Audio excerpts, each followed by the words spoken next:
दिलीप घोष ने कहा कि हिंसा फैलाकर लोगों को वोट डालने से रोका जा रहा है। हिंसा के जरिए लोगों को डराने की कोशिश की जा रही है। बीजेपी की तरफ से अब आरोप लगाए जा रहे हैं कि हिंसा फैलाकर लोगों को डराया जा रहा है। देखिए, पश्चिम बंगाल में सबसे ज्यादा वोट टर्नआउट हो रहा है, लेकिन इस बीच हिंसा की खबरें भी वहीं से सामने आ रही हैं। और कूचबिहार तो वैसे ही सेंसिटिव इलाका है, इससे पहले भी हमने देखा कि किस तरीके से हिंसा की खबरें यहां से सामने आई हैं। और बीजेपी अब आरोप लगा रही है कि हिंसा फैलाकर लोगों को डराया जा रहा है। यहां पर तो पश्चिम बंगाल का ये पैटर्न रहा है, वहां चुनाव के समय हिंसा होती है और इसी की आशंका जाहिर की जा रही थी और एक बार फिर से ऐसी तस्वीरें वहां से सामने आई हैं।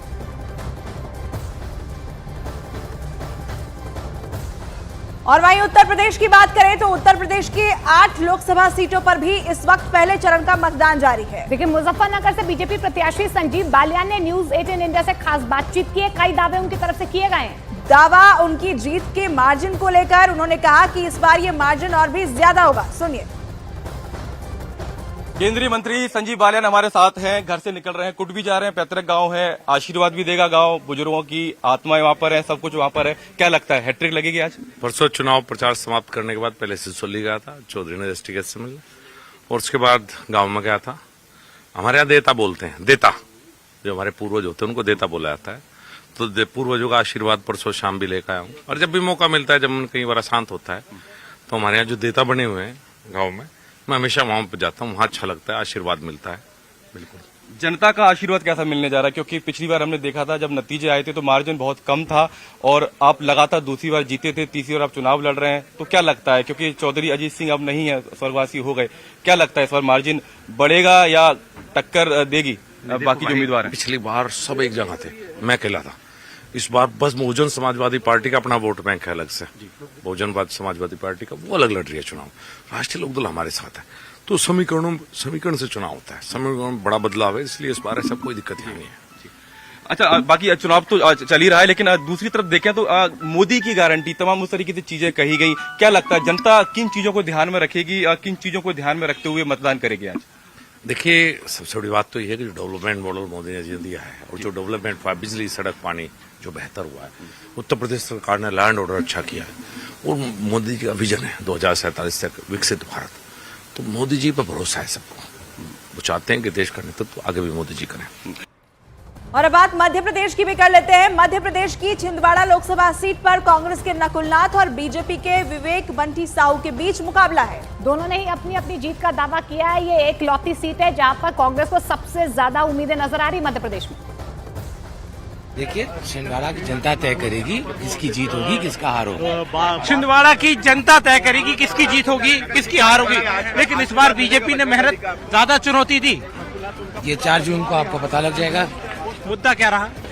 मुद्दा साफ है, बेरोजगारी, महंगाई। जिन्होंने छिंदवाड़े में लोकतंत्र की हत्या करी, जिन्होंने छिंदवाड़े को बर्बाद करने का काम कर, छोटे छोटे बच्चों को, 10 साल के बच्चों को, 12 साल के बच्चों को शराब बांट रहा हूँ। शर्म आना चाहिए कमलनाथ जी, नकुलनाथ जी, आपसे हाथ जोड़ रहा हूँ, हमारे छिंदवाड़े का भविष्य बर्बाद मत करिए। आपने शराब के कारण 3-3 पीढ़ियां बर्बाद कर दी। ये मोदी जी का चुनाव है।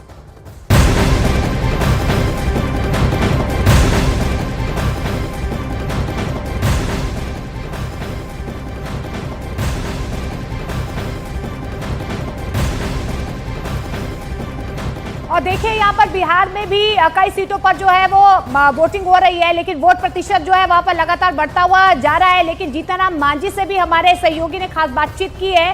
वहां पर फिलहाल उनकी तरफ से क्या कुछ दावे किए गए, सुनिए।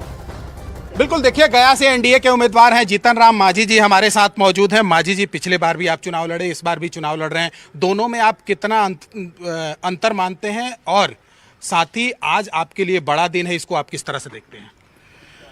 देखिए, हम कर्म में विश्वास करते हैं, और पहले की बात जो कहा हमने कह दिया है कि पहले हम गलत संगति में, इसलिए कि कुछ लोग इतना लोक लुभावन बातें करते हैं, उससे आदमी कहीं न कहीं प्रभावित हो जाता है। तो उनके जो लालू प्रसाद है, उनके पार्टी के तरफ से इतना लोक लुभावन बात कही गई, सामाजिक न्याय की बात कही, ये चूहा पकड़ने वालों, ये बेंग पकड़ने वालों, पढ़ना लिखना सीखो, तो हमको लगा कि अच्छा करेंगे। लेकिन जब उनके नज़दीक गए तो हमने समझा कि मेयर उनका एक स्लोगन है और अंदर में बहुत ऐसी बातें हैं जो हम शेड्यूल कास्ट, हम गरीब, हम पिछड़े के विरोधी उनका चयन है, इसलिए उनके साथ हमने छोड़ा। और उस समय हम चुनाव हार गए तो हमको अच्छा लगा कि हार गए, नहीं तो फिर उनके साथ रह के उनके गलत कामों का ही हम समर्थन करते, वो उचित नहीं होता।